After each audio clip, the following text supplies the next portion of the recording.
Anuj styles ரகங்கள் பலவிதம் ஒவ்வொன்றும் உலகத்தரம். Ananya's Nananali Homes, a paradise for senior citizens, Coimbatore. போட வேண்டிய அக்கவுண்ட் நம்பர்ல ஒரு டிஜிட் ஜீரோவை தப்பா டைப் பண்ணிட்டான். காங்கிரஸ்ல இருந்து வந்துட்டோம், பாஜகல சேர்ந்துட்டோம். நீங்களே ஒரு மேடையில எந்த பொறுப்பும் கொடுக்க மாட்டாங்கன்ற அந்த ஆதங்கத்தை எல்லாம் வெளிப்படுத்தி கொடுக்க மாட்டாங்க இல்ல, விரைவில் கொடுக்கணும்னு சொன்னா. எஸ், அதுக்கு அர்த்தம் இப்படியும் இருக்குல்ல. ஒரு புதிய கட்சிக்கு வந்திருக்கோம், ஒரு 20 மாதங்கள் கூட வெயிட் பண்ண முடியாதா என்ன? அண்ணாமலை மீண்டும் வராரு. எதிர்கட்சிகள் எல்லாம் இந்த சூடான அரசியல் இன்னும் சூடு பிடிக்குமோன்ட்டு பயந்துகிட்டு அண்ணாமலை திரும்ப வர்றதுக்கு பயப்படுறாங்களா?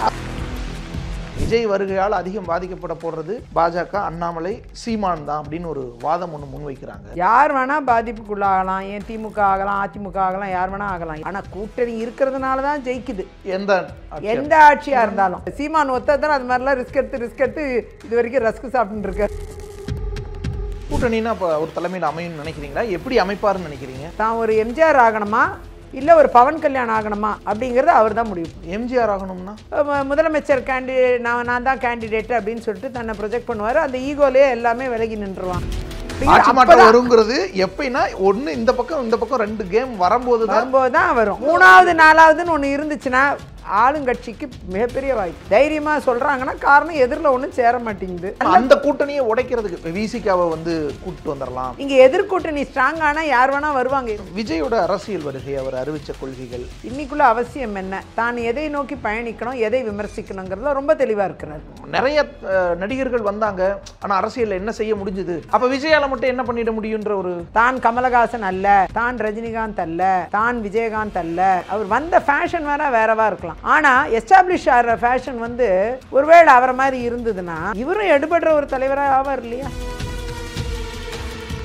இன்றைய சிறப்பு நேர்காணலில் நம்மோடு இருக்கக்கூடியவர் பாரதிய ஜனதா கட்சியின் விஜயதரணி. வணக்கம் மேம். வணக்கம். இப்போ நம்ம கடும் கோபத்தில் பல இடர்பாடில் காங்கிரஸ்லேருந்து வந்துட்டோம், பாஜகவில் சேர்ந்துட்டோம், எம்பி ஆவீங்க இல்லை மீண்டுமாவது எம்எல்ஏனா எதுவும் இல்லை. நீங்களே ஒரு இடத்துல ஒரு மேடையில் ஆதங்கத்தை எம்எல்ஏ நான் இப்போ நிற்கலன்னு சொன்னேன். எஸ், நீங்களே ஒரு மேடையில் எந்த பொறுப்பும் கொடுக்க மாட்டாங்கன்ற அந்த ஆதங்கத்தை எல்லாம் வெளிப்படுத்தி கொடுக்க மாட்டாங்க இல்லை, விரைவில் கொடுக்கணும்னு சொன்னேன். எஸ், அதுக்கு அர்த்தம் இப்படியும் இருக்குல்ல, இது வரைக்கும் கொடுக்கலைங்கிறதான அர்த்தம். கொடுக்கல, அது ஒரு 6 மாதம் தாண்டி போயிருச்சு, ரொம்ப நாள் ஆயிடுச்சு. இப்போ இது பேசியும் 2-3 மாதம் ஆயிடுச்சு. உள்கட்சி தேர்தல்கள் இப்போ நடந்துகிட்டு இருக்கு.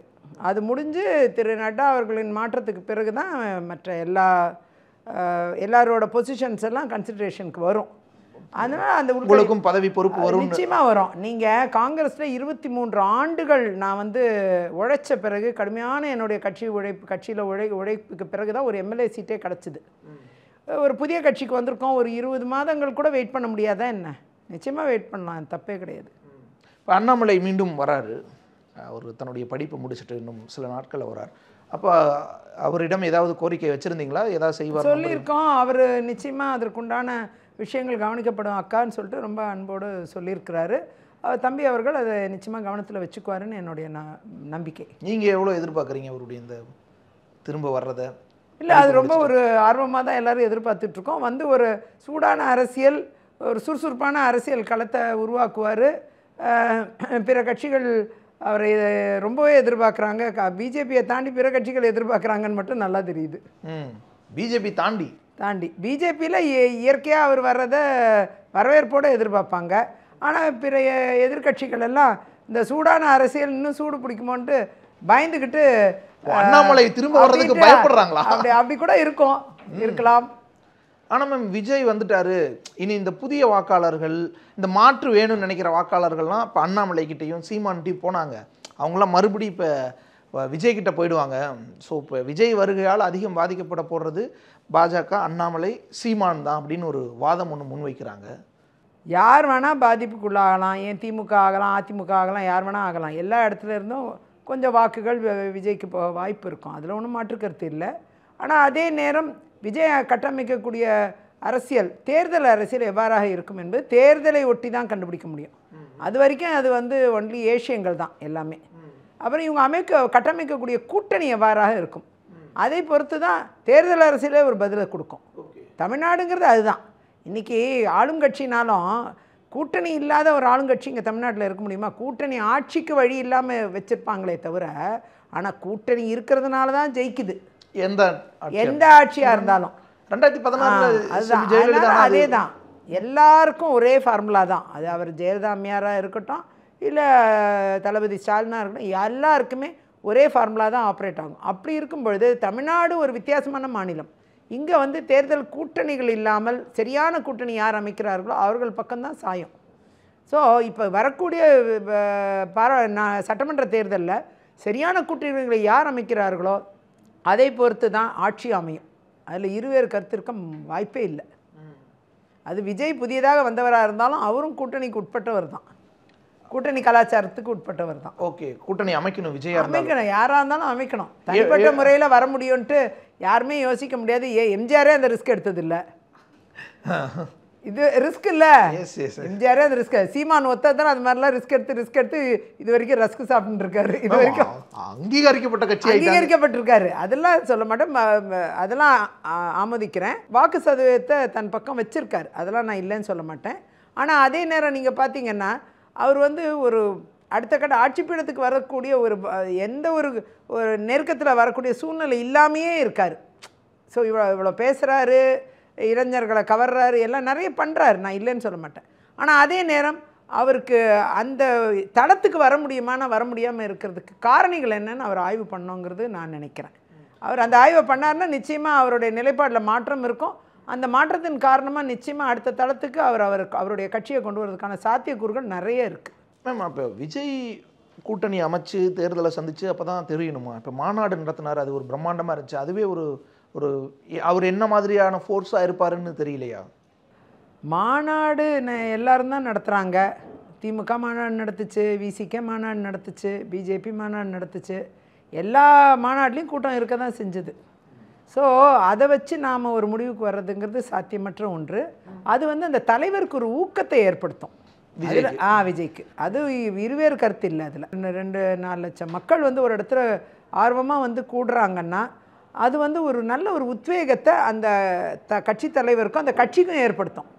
அவ்வளோதானே தவிர இது வாக்குகளாக மாறுமா என்று பார்த்தா அது ஒரு கூட்டணி கலாச்சாரத்துக்குள்ளே வந்து அந்த கூட்டணி அமைப்பதன் மூலமாக ஈகோ இல்லாமல் யார் தலைமையிலான கூட்டணி என்றெல்லாம் ஈகோ அந்த ஒரு ஈகோயிஸ்டிக்காக இல்லாமல் ஒரு கூட்டணி அமையும் பட்சத்தில் தான் தமிழ்நாடுடைய பாலிடிக்ஸில் சேஞ்ச் ஏற்படும்.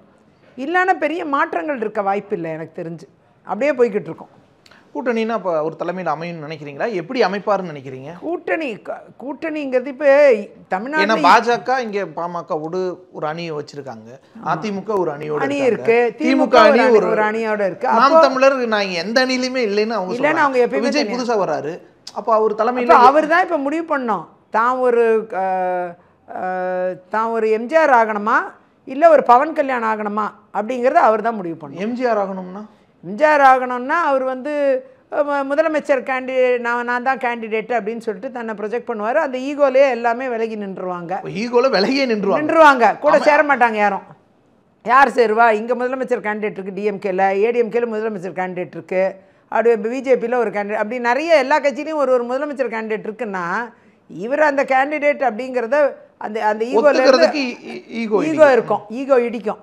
அதனால் அதுலேருந்து இறங்கி வந்து தான் ஒரு பவன் கல்யாணம் இருந்தாலும் நம்ம ஒரு கூட்டணியில் கட்டமைச்சு போகணும், ஒரு கிங் மேக்கராக இருப்போம், அப்புறம் கிங் அப்படிங்கிற ஒரு மனநிலை இருந்துச்சுன்னா ஒருவேளை சந்திரபாபு நாயுடு ஸ்டைலில் ஒரு கூட்டணி அமைச்சாங்கன்னா ஒரு வாய்ப்பு இருக்கும். விஜய்க்கும் ஒரு வாய்ப்பு இருக்க சான்சஸ் ஆர் தேர். அப்போ அதிமுக மாதிரியான சந்திரபாபு நாயுடு அங்கே அவர் தான் எதிர்க்கட்சி தலைவர், இங்கே எடப்பாடி தான் எதிர்க்கட்சி தலைவர். அப்படிப்பட்ட ஒரு சூழ்நிலை இருந்ததுன்னா விஜய்க்குண்டான தளம் அமையப்பெறும். ஆமாம், வரும், வாய்ப்பு இருக்கும். அதிமுகவோடு போய் ஓகே ஒரு துணை இவங்க எல்லாருமே அதே மாதிரி பிஜேபி பவன் கல்யாண் சைட் பிஜேபியும் அதில் உள்ளடக்கிய ஒரு கூட்டணி அப்படின்னு இந்த கூட்டணிங்கிறது ஒரு பலமான கூட்டணியா ஒரு செகண்டரி ஃபோர்ஸாக இருந்தாலுமே ஸ்ட்ராங்காக அதாவது இந்த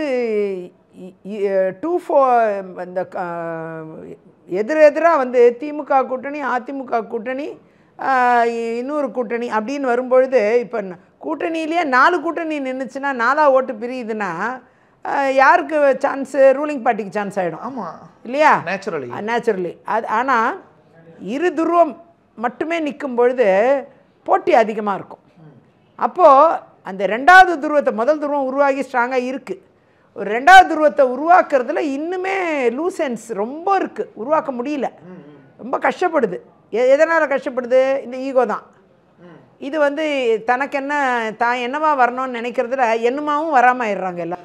நாம தான் முதன்மையாக இருக்கணும்னு நினைக்கிறதுல ஒன்றுமே இல்லாமல் ஆயிடுறாங்க. அது இல்லாமல் நாம் முதன்மையோ இரண்டாவதோ நாம் இதை அமைக்க பெறுவோம் அப்படிங்கிற ஒரு நிலைப்பாட்டுக்குள்ளே முதல்ல இந்த கட்சிகள் வருவார்களே. ஆனால் தான் அவங்க வந்து இந்த இரண்டாவது துருவத்தை மட்டுமே அனுசரித்து போகிறதா இருந்தால் மட்டும்தான் இதுக்குண்டான வாழ்க்கை இருக்குமே தவிர, இல்லைன்னா வாக்குகள் சிதறணிஞ்சு போகிறதுனால லாபம் ஆளுங்கட்சிக்கு தான் அப்படிங்கிற மாதிரி இன்றைக்கி நிலைப்பாடு இருக்குது. இன்னும் சில மாதங்கள் கழித்து நிலைப்பாடு மாறலாம். எப்படின்னா மேம், ஆனால் எடப்பாடி பழனிசாமி உறுதியாக சொல்லிட்டார் பாஜக இனிமேட்டு கூட்டணியே இல்லை, பாஜகவை சேர்த்திக்கவே மாட்டோன்னு.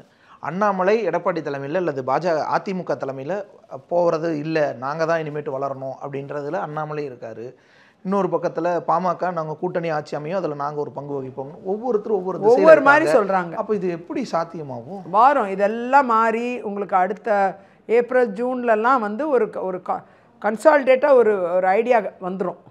எதிர்த்தரப்பு இன்றைக்கி ஆளும் கூட்டணிக்கு எதிரான கூட்டணி எது அப்படிங்கிறது கிளாரிட்டி வந்துடும். வந்த பிறகு அதுக்கப்புறம் தான் ஆட்சி மாற்றம் வருமா வராதா ஆட்சி மாற்றம் வருங்கிறது எப்படின்னா ஒன்று இந்த பக்கம் 2 கேம் வரும்போது தான் வரும். இல்லைன்னா அது கூட 4வதுன்னு ஒன்று இருந்துச்சுன்னா ஆளுங்கட்சிக்கு மிகப்பெரிய வாய்ப்பு தான். ஆட்சி மாற்றம் வருமா வராதாங்கிறதே எதிர்க்கட்சிகளாம் ஒன்றிணைஞ்சாதான் வரும், வராதுன்னே பேச முடியும். இல்லைன்னா வரவே வராது. திமுக அப்போ லாபம்.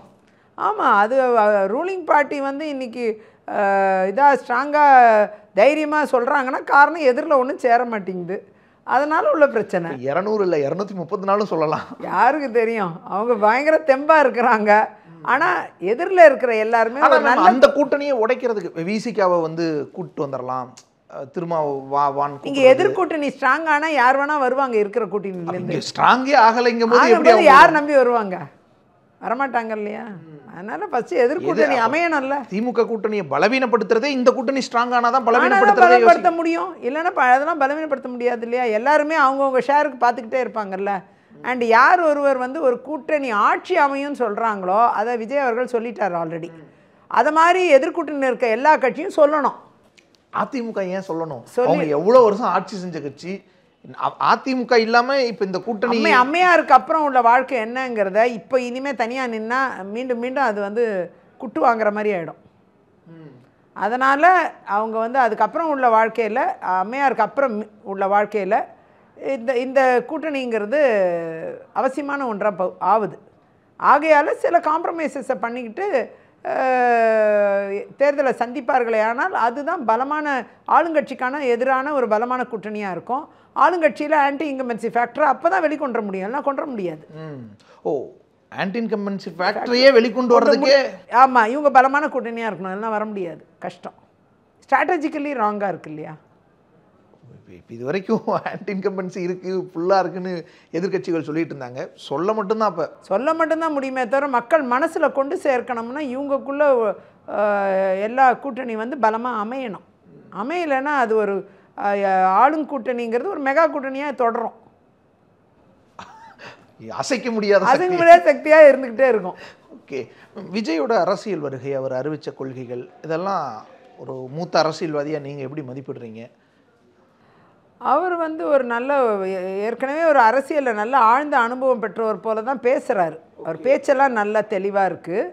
அவரோட ஸ்பீச்செல்லாம் கவனித்ததில் ரொம்ப இளைஞர்களை கவரக்கூடிய ஒரு ஸ்பீச் தான் அது. அந்த வகையில் அவர் வந்து நல்லா ஹோம்ஒர்க் பண்ணி அவரோட ஸ்பீச்சை பண்ணியிருக்கிறாரு. மனசில் இருக்கிறத இயற்கையாகவும் பேசியிருக்கிறார், அப்படியும் தெரியுது. ஆகையால் சும்மா மனப்பாடம் பண்ணி பேசுகிற மாதிரி அந்த மாதிரி நேச்சுரலாக பேசியிருக்கிறாரு. அவரை பொறுத்த வரைக்கும் அவர் வந்து இன்னைக்குள்ள தேவை என்ன, இன்னைக்குள்ள அவசியம் என்ன, தான் எதை நோக்கி பயணிக்கணும், எதை விமர்சிக்கணுங்கிறதுல ரொம்ப தெளிவாக இருக்கிறார், அப்படி தான் தெரியுது. அவரை பொறுத்த வரைக்கும் தான் ஒரு நல்லாட்சி வழங்க முடியுங்கிறதுல ரொம்ப நம்பிக்கையோடு இருக்கிறாரு. ஆனால் கூட்டணிகளையும் அழைக்கிறாரு. ஆனால் தன் தலைமையில் தான் அந்த கூட்டணி இருக்கணுங்கிறதுல அவர் பிடிவாதமாக இருந்தான்னா அவர் ஃபெயில் ஆயிடுவார். ஓகே, அவர் எந்த தலைமையில் இருந்தாலும் தான் ஒரு அங்கமாக மெஜாரிட்டி அங்கமாக இருந்து அதை 2வது 4வது 5வதா கிடையாது, ஒரு 2வதா இருந்து தான் ஒரு அழுத்தமான ஒரு அந்த கூட்டணியோட அழுத்தமான மையப்புள்ளியாக இருந்து அதை வழி நடத்தி செல்றோங்கிற உணர்வு மட்டும் அவருக்கு இருந்தாலே அந்த கூட்டணி வெற்றி பெறும். பவன் கல்யாண் விஜயகாந்த் மாதிரின்னு சொல்லலாமா? பவன் கல்யாண் துணை முதல்வர், விஜயகாந்த் எதிர்க்கட்சி தலைவர், ஒரே கூட்டணியில் இருந்தாலும் அந்த மாதிரியான ஒரு ஃபோர்ஸா விஜய் வந்து தன்னை நிலைப்படுத்திக்கிட்டாருன்னா அந்த மாதிரி ஒரு ஃபோர்ஸுங்கிறத அப்படி கூட சொல்லலாம். எதிர்க்கட்சி தலைவர் ஆனால் துணை முதல்வரும் கூட இல்லை. அதான் ஏதோ அந்த லெவலுக்கு துணை முதல்வராக இருக்காரு பவன் கல்யாண், துணை முதல்வராக இருக்காரு. அப்படிப்பட்ட இடத்துக்கு வந்தாலும் விஜய் வந்து அந்த மாதிரி ஒரு கூட்டணி அமைக்கிறதுக்கான முயற்சி தான் இப்போ எடுக்கணும். அதுதான் மெயின். அது கட்சி ஏன்னா இங்கே நிறைய ஏற்கனவே உருவான கட்சிகள், பலமாக இருக்கிற கட்சிகள், ஆட்சி புரிந்த கட்சிகள் அப்படின்னு நிறைய பேர் அடைமொழிகளோடு இருக்காங்க. ஆனால் இப்படி ஒன்று இருக்குல்ல, அவங்கெல்லாம் எவ்வளோ பெரிய ஸ்ட்ராங்காக இருக்காங்க. கிளை செயலாளர் வரைக்கும் ஒரு கிராமத்தில் ஒரு சின்ன இடத்துல வரைக்கும் கூட அந்த 2 கட்சிகளுக்கும் இருக்காங்க. அப்போ கட்சி கட்டமைக்கிற வேலையை விஜய் செய்யணும். ஆமாம் செய்யணும். அது செஞ்சுட்டாருங்கிறது பிற கட்சிகளுக்கு தெரியணும். செஞ்சால் மட்டும் போதாது, பிற கட்சிகளுக்கு இருப்பு தெரியணும். அப்படி இருக்கும்பொழுது ஆட்டோமேட்டிக்காக அதனால தான் இப்போ நிறைய ஆலோசனை கூட்டம்லாம் நடத்திக்கிட்டு இருக்காரு. அதான் நான் நினைக்கிறேன். அந்த வகையில் தன்னோட இருப்பை அவர் பதிவு செய்யும்பொழுது நிச்சயமாக கூட்டணிக்கு உண்டான சான்ஸ் நிறைய வரும். ஒரு நடிகர் அரசியலுக்கு வர்றது, ஏன்னா இந்த ஒரு வாதம் எப்பயுமே அரசியல் தளத்திலேயே நாங்கள் இவ்வளோ வருஷமாக உழைச்சிக்கிட்டு இருக்கோம், அது என்ன சினிமாவில் இருந்து எல்லாரும் எம்ஜிஆர் ஆகிட முடியாது, எல்லாரும் என்டிஆர் ஆகிட முடியாதுன்றதை எப்பயுமே சொல்லிக்கிட்டு இருப்பாங்க. ஸோ இப்போ ஒரு நடிகர் மறுபடியும் மேஜர் ஃபோர்ஸாகவே வந்து நிற்கும் போதே ஒன்று அவர் தலைமையில் கூட்டணியா இல்லை அவர் முக்கியத்துவம் வாய்ந்த ஒரு கூட்டணின்னு ஒரு அங்கமாகிற லெவலுக்கு இப்போவே பேச ஆரம்பிச்சிட்டோம். ஸோ அப்போ அந்த ஒரு நடிகர் ஒரு அரசியல் வருகைங்கிறது, நடிகர் அரசியலுக்கு வருது ஒன்றும் தமிழ்நாட்டில் புதுசு கிடையாது. நடிகர்கள் ஆண்ட பூமி தான் இது. அதனால் நடிப்புங்கிறது ஒரு தொழில். இப்போ வக்கீல் தொழில் அது மாதிரி நடிப்பு தொழிலில் இருந்திருக்காங்க. இதில் என்ன தப்பு இருக்குது? அவங்களுடைய வாழ்க்கைக்காக, அவங்களுடைய ஊதியத்துக்காக, அவங்களுடைய லைவ்லிஹுட்டுக்காக அவங்க ஒரு தொழிலில் இருந்து வர்றாங்கன்னா அதுவும் ஒரு தொழில். வக்கீல் தொழிலிருந்து வரவங்களுக்கு அந்த பெரிய இது கிடைக்கல, இல்லை பெரிய ஒரு அங்கீகாரமோ ஒரு அடையாளமோ ஒரு கவர்ச்சியோ இல்லாமல் நடிப்பு துறையிலிருந்து வரும்பொழுது, திரைத்துறையிலிருந்து வரும்போது அவங்களுக்கு ஈஸியாக எல்லா மக்களுக்கும் அந்த மாதிரி ஒரு துறை அது. நீங்கள் பார்த்தீங்கன்னா ஸ்க்ரீனுங்கிறது, பிக் ஸ்க்ரீனுங்கிறது என்றைக்குமே வந்து மக்களால் ரசிக்கப்படுற ஒன்று, மக்களால் ஒதுக்கப்படுற ஒன்று, ரெண்டாவும் இருந்திருக்கு. ஓகே, அப்படி இருக்கும் பொழுது மக்களால் ரசிக்கப்படுற ஒன்றுலேருந்து வரவருக்கு எப்பயுமே ஒரு வெல்கம் மூவ் நிறைய இருக்கும். இளைஞர்கள் மத்தியில் வரவேற்பு இருக்கும். அதில் நம்ம மாற்றுக்கருத்தே சொல்ல முடியாது. அந்த வகையில் அவருக்கு வந்து நல்ல வாய்ப்பை மக்கள் வந்து இந்த முதல் கூட்டத்தில் காமிச்ச மாதிரி எனக்கு தோணுது. இருந்தாலும் ஓரளவுக்கு அவங்க பதிவு பண்ணுறாங்க, அவங்க வெல்கம் பண்ணுறாங்க. எல்லா கட்சி தலைவர்களும் வெல்கம் பண்ணிட்டாங்க. அப்போது அப்படி இருக்கும் பொழுது அவருக்குண்டான ஒரு ஸ்பேஸ் வந்து தமிழ்நாடு அரசியல் தளத்தில் இருக்குங்கிறது நிரூபணம் ஆயிருக்கு. ஓகே, இருக்கு. அப்படி இருக்கும் பொழுது அவர் தன்னை எவ்வாறு நிலைநிறுத்தி கொள்ளப் போகிறார், மேற்கொண்டு எவ்வாறு கூட்டணிகளை அமைய பெற்று ஈகோ இல்லாமல் எப்படி செய்ய போகிறாரு, அதை பொறுத்து தான் அவருடைய பயணம் அமையும். 4 படம் நடிச்சுட்டா எல்லாம் அரசியலுக்கு வரணும்னு ஆசைப்பட்றாங்க, முதல்வர் ஆகணும்னு ஆசைப்பட்றாங்கன்ற விமர்சனம். அதான் எனக்கு ஒரு பாப்புலாரிட்டி இருக்குது, இதை நான் ஏன் அரசியலுக்கு யூஸ் பண்ணிக்கூடாதுன்ற அந்த எண்ணம் ஒரு தவறுன்ற மாதிரி. தவறுன்னு சொல்ல முடியாது. அப்படி பார்க்க போனால் உதயநிதி அவர்களும் தான் சினிமா நடிச்சிருக்கிறாரு. தளபதி ஸ்டாலின் அவர்கள் கூட சாம்பிளுக்கு 1-2 சினிமா நடிச்சிருக்கிறாரு. கலைஞர் அவர்கள் ஆண்டாண்டு காலமாக சினிமா துறைக்கே இலக்கியம் எல்லாம் ஸ்கிரிப்ட் எழுதினவர். ஆண்டாண்டு காலமாக இன்னைக்கு நேற்று கிடையாது, சினிமா துறையோடைய பயணித்தவர். ஜெயலலிதா, எம்ஜிஆர் அவர்கள், ஜெயலலிதா அம்மையார் அவர்கள், இவங்கெல்லாம் தொடர்ந்து பாப்புலர் ஆர்டிஸ்டாக வாழ்ந்தவங்க. இவங்களுக்கான நடிப்பு தளம் தான் அரசியல் தளமா மாறுச்சு. விஜயகாந்தால எதிர்க்கட்சி தலைவர் வரைக்கும் தான் வர முடிஞ்சது. இன்னும் பல நடிகர்களால கட்சி ஆரம்பிச்சும் பெரிய அளவுல சிவாஜி கணேசன் முதற்கொண்டு வர முடியல. அப்ப விஜயால மட்டும் என்ன பண்ணிட முடியும்? விஜயகாந்த் அவர்களுடைய உடல்நிலை தான் காரணமே தவிர, விஜயகாந்த் அவர்களை பொறுத்த வரைக்கும் அவர் வந்து உடல்நிலை மட்டும் நல்லா இருந்திருந்தால் இன்றைக்கும் அவர் மிகப்பெரிய தலைவராக இருந்திருப்பார். அதில் இருவேறு கருத்து இருக்க வாய்ப்பே இல்லை. ஆகையால் அவருடைய உடல்நிலை பாதிப்பு தான் இன்றைக்கி அவரை வந்து அந்த பின்னடைவை அவங்க அந்த கட்சி சந்திச்சதே தவிர, அதனால் சில சொந்த காரணிகளால் தான் அது காணாம போச்சு. அதான் நிறைய நடிகர்கள் வந்தாங்க, ஆனால் அரசியலில் என்ன செய்ய முடிஞ்சுது எம்ஜிஆருக்கு பிறகு? விஜயகாந்த் நீங்க சொல்ற மாதிரி இருக்கு. விஜயகாந்த், கமலஹாசன், அப்ப விஜயால மட்டும் என்ன பண்ணிட முடியும்ன்ற ஒரு ஆமா, அதுதான் அந்த difference. he should show the difference. தான் கமலஹாசன் அல்ல, தான் ரஜினிகாந்த் அல்ல, தான் விஜயகாந்த் அல்ல அப்படிங்கிறத அவர் நிரூபிக்கும் பொழுது தான் எம்ஜிஆரும் அல்ல, தனக்குன்னு ஒரு தளம் வேற. One has to be his own. எம்ஜிஆருங்கிற அவருடைய இது பிம்பம் வந்து வேற, மக்கள் மத்தியில் ரொம்ப மக்களை நேசிக்கக்கூடிய ஒரு பிம்பத்தில் வந்தவர் அவர். நீங்கள் எம்ஜிஆரை வந்து நம்ம சாதாரண ஒரு நடிகராக மட்டும் பார்க்க முடியாது, ஜனங்களை விரும்பினவர். அவர். அது வந்து 15 வருஷம் தேர்தல் பிரச்சாரங்கள்ல திமுகக்காக இருந்தாரு. தேர்தல் பிரச்சாரங்கள்ல இருந்து ஒரு கட்சினா என்ன, ஒரு கட்சியோட அடிப்படை என்ன எல்லாம் தெரிஞ்சுக்கிட்டு அதுக்கப்புறம் தான் அவர் தனக்குன்னு ஒரு கட்சியை உருவாக்குறாரு. அது அந்த மாதிரிலாம் வந்திருக்காரு. ஆனால் அதே மாதிரி நிலைப்பாட்டை விஜய் அவர்கள் உருவாக்குவாரே ஆனால் தன்னுடைய அவர் வந்த ஃபேஷன் வேறவா இருக்கலாம். ஆனால் எஸ்டாப்ளிஷ் ஆகிற ஃபேஷன் வந்து ஒருவேளை அவரை மாதிரி இருந்ததுன்னா இவரும் எடுபடுற ஒரு தலைவராக ஆவார் இல்லையா? வாய்ப்பு இருக்கு இல்லையா? ஓகே, வாய்ப்பு இருக்கு. அப்படிதான் அதை பார்க்கணும். வாய்ப்பு இருக்கும் பட்சத்தில் அப்போ நீங்களெல்லாம் செல்ல வாய்ப்பு இருக்கா? அந்த கேள்வி இயல்பா வரும். இல்ல இப்ப அழைப்பு எதுவும் வந்ததா? இல்ல அதெல்லாம் எந்த அழைப்பும் வரல. நம்மளும் செல்ல மாட்டோம். நாம வந்து ஒரு தேசிய கட்சியில பயணிக்கணும்னு தான் நான் பாஜக வந்திருக்கேன். ஆமா, பாஜகவில் வந்திருக்கேன். பாஜகவில் தேசிய அங்கீகாரம் நிச்சயமா உண்டுன்னு சொல்லியிருக்கிறாங்க. அதே மாதிரி அதை நான் பொறுத்திருந்து தான் பார்க்கணும். வந்து ஒரு வார்த்தை கொடுத்துருக்காங்க, வாக்கு கொடுத்துருக்காங்க. அதை நிறைவேற்றுவாங்க. தேசிய அங்கீகாரம். ஆமா, தேசிய அங்கீகாரம், அது அரசு அங்கீகாரம், கட்சி அங்கீகாரம் என்று பலவிதமாக அதுக்கு வார்த்தைகள் இருக்கு, அடைமொழிகள் இருக்கு. அது எப்படி வேணா அவங்க அங்கீகாரப்படுத்துவாங்க, உறுதியாக பயன்படுத்துவாங்க. அப்படி அவங்க வேஸ்ட் பண்ண மாட்டாங்கங்கிறது என்னோட நம்பிக்கை. அந்த வகையில் அவங்க வந்து எல்லா வகையிலையும் வந்து அந்த நம்பிக்கையின் பால் வந்து நம்மளை பயணிக்க வைப்பாங்கங்கிறது நான் வெயிட் பண்ணுறேன். நிச்சயமாக அதுக்குள்ள வாய்ப்புகள் வரும். விஜய் ஆனால் கொள்கை எதிரியா பாஜகவை தானே சொல்கிறாரு? கொள்கை எதிரியாக சொல்கிறாரு. ஆனால் அதே நேரம் தெரியல அவங்க எப்போ வரக்கூடிய காலங்களில் எப்படி நிலைப்பாடு எடுப்பாருங்கிறத நம்ம பார்க்கணும். அதிமுகவும் என்ன நிலைப்பாடு எடுக்குதுங்கிறத பார்க்கணும். பிஜேபி அதுக்கப்புறம் தான் தன்னுடைய நிலைப்பாடை உறுதியாக சொல்லும். அது வரைக்கும் நாம் பிஜேபி நம்ம வெயிட் பண்ணி தான் இருப்போம். நன்றி மேம், உங்களுடைய நினைவுக்கு நன்றி. நேயர்களுக்கும் நன்றி. அனுஜ் ஸ்டைல்ஸ், ரகங்கள் பலவிதம், ஒவ்வொன்றும் உலகத்தரம். Ananya's Nananali Homes, a paradise for senior citizens, Coimbatore. பணத்தை தாண்டி பெருசா வேற எதுவும் இருக்கா?